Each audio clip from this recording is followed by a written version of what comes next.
doing, and there's significant evidence that many of the people arrested by Canadian troops who are illegally there, illegally handed over to Afghan authorities, have been treated in. They've been murdered, they've been tortured, they've been subjected to horrors of various kinds.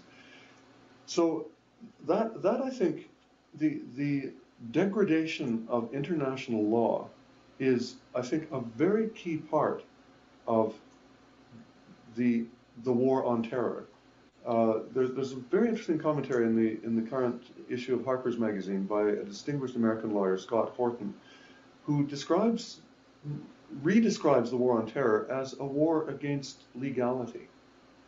Now, the occupation of Afghanistan is one aspect of this, and I think, I mean, it is a matter that should be a cause of grief to Canadians, grief at the needless deaths of a number of our young people, grief at the irreparable harm suffered by hundreds more of our young people.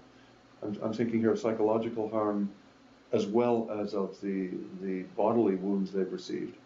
But grief beyond that at the fact that in a war of occupation, of civilian insurgency against military occupation, you have the kinds of asymmetries that are constantly in the news when we read of, for example,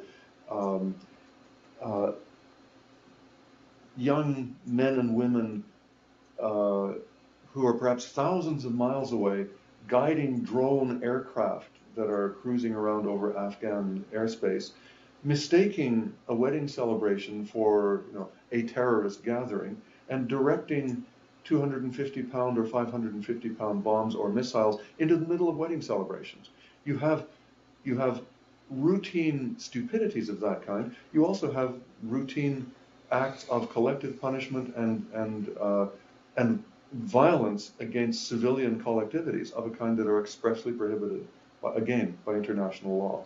So this should be a source of, I think, of grief to us, both that we are inflicting grave damage upon innocent people, and grave damage in part through the kinds of weaponry that we're using. Remember that when Canadian troops, let's say on patrol, get into difficulties, they're perhaps ambushed by insurgents, or whatever it might be, they receive incoming fire and so on, they call in air support. What does the air support do?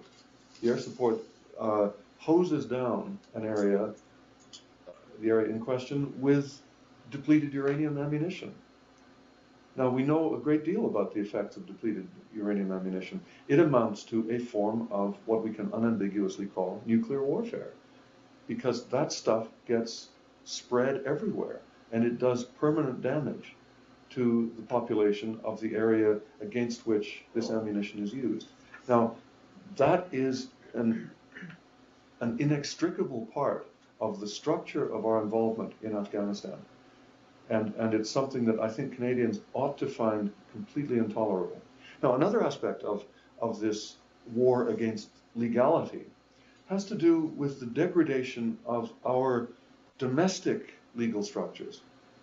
One of the most flagrant recent examples is of the recent conviction of one of the boys.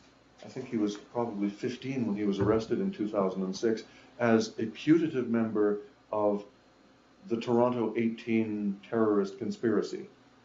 Right? They were accused of wanting to do all kinds of astonishing things: behead Stephen Harper, attack the Parliament buildings. It wasn't quite clear whether they wanted to attack the Ontario provincial Parliament buildings or the ones in Ottawa, and why they thought they might find Stephen Harper in Queen's Park in Ontario is a bit of a mystery. They wanted to attack the CBC building, CSIS headquarters, you name it.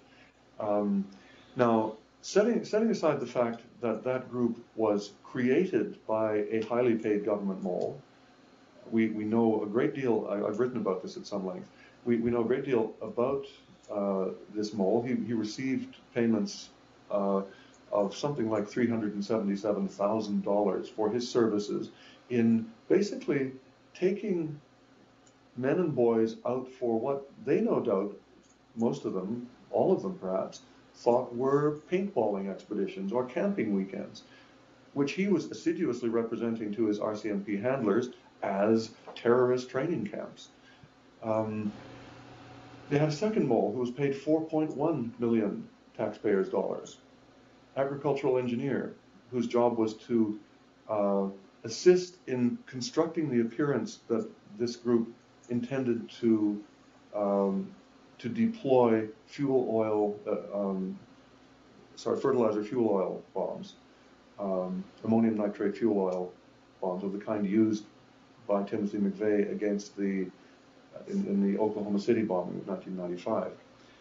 Thereby, of course, painting the group as homegrown terrorists in the McVeigh model.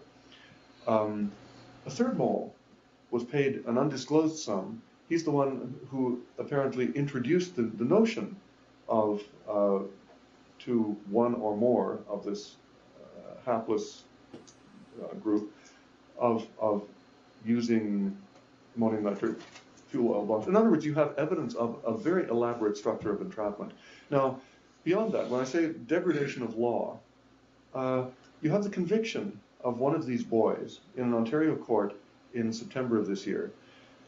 What he actually did was to take part in camping weekends, which the government, the principal government witness, mole number one, who organized these events, said this boy had no inkling of any malign purpose to any of the events in which he took part. In other words, in terms of his intention, and this under common law, mens rea, guilty mind, is an essential component for determining guilt in a case.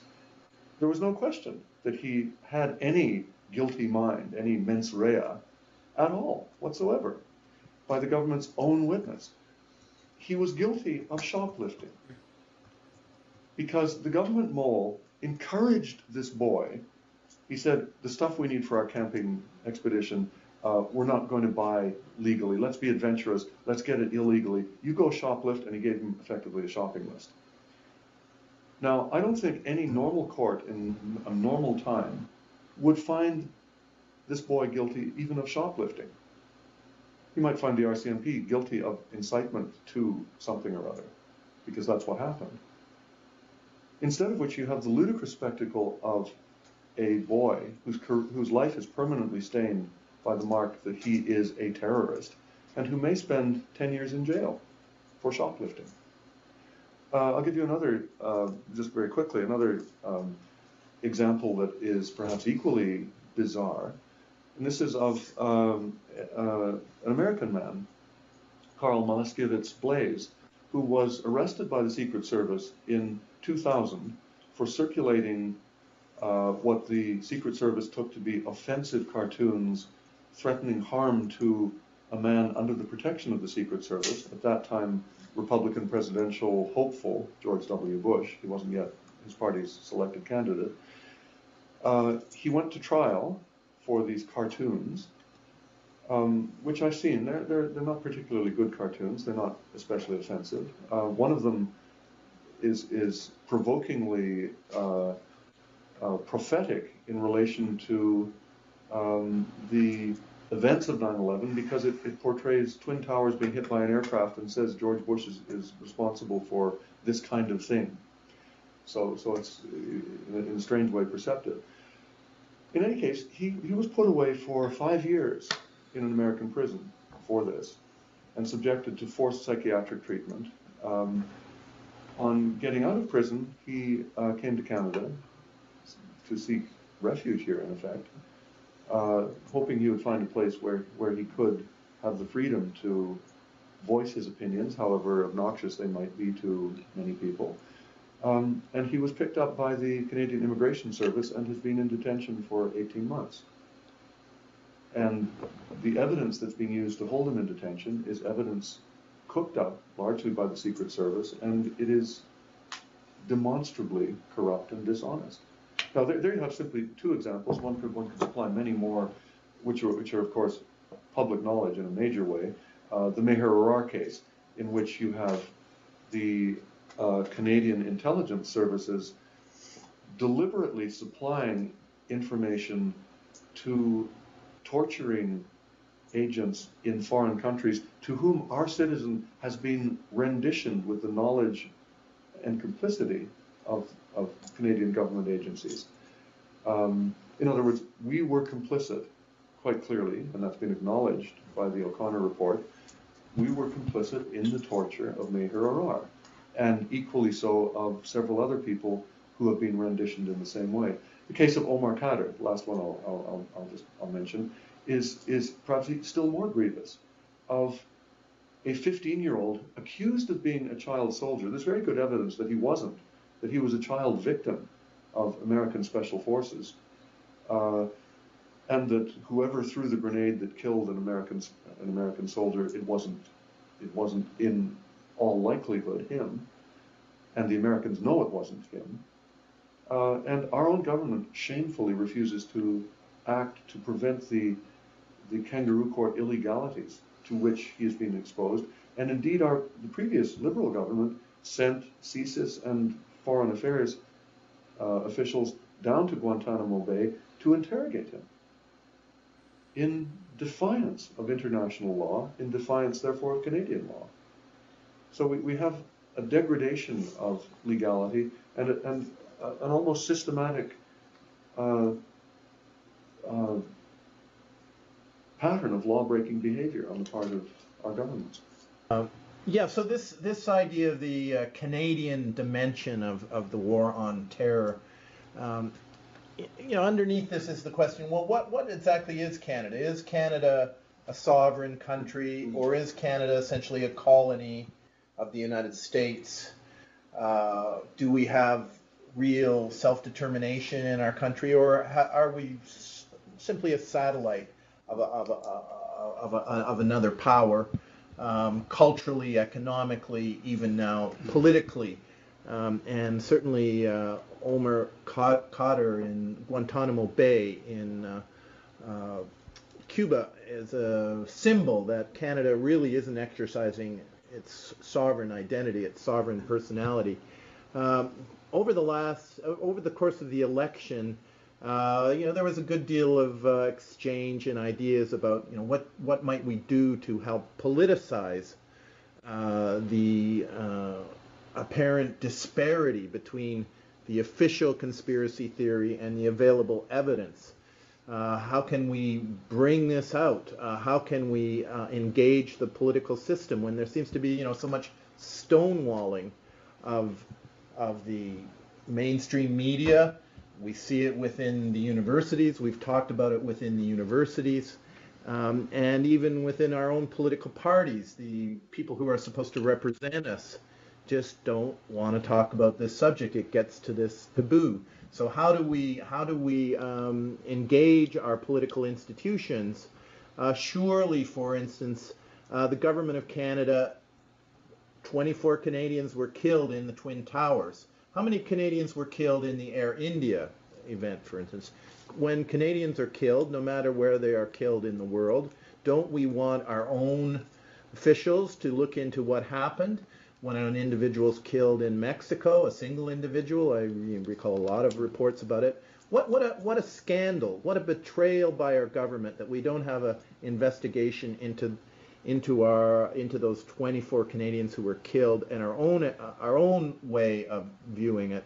Then, of course, we have the reality of Afghanistan, the fact that we've seen 4 times that many individuals killed in Afghanistan, Canadian individuals, and who can say how many Afghanis have been killed by Canadians? And we've talked about them being possibly tortured after they're picked up by Canadians and handed over to the puppet government of Karzai in Afghanistan. And then there is the dimension of NORAD and the reality that the air space of North America, our sovereignty theoretically extends to the airspace, and we are part of NORAD. And NORAD was a big part, the failures of NORAD was a big part of what happened on 9/11. So I'll put this idea out in this form, in this venue, that we need a Canadian investigation into the Canadian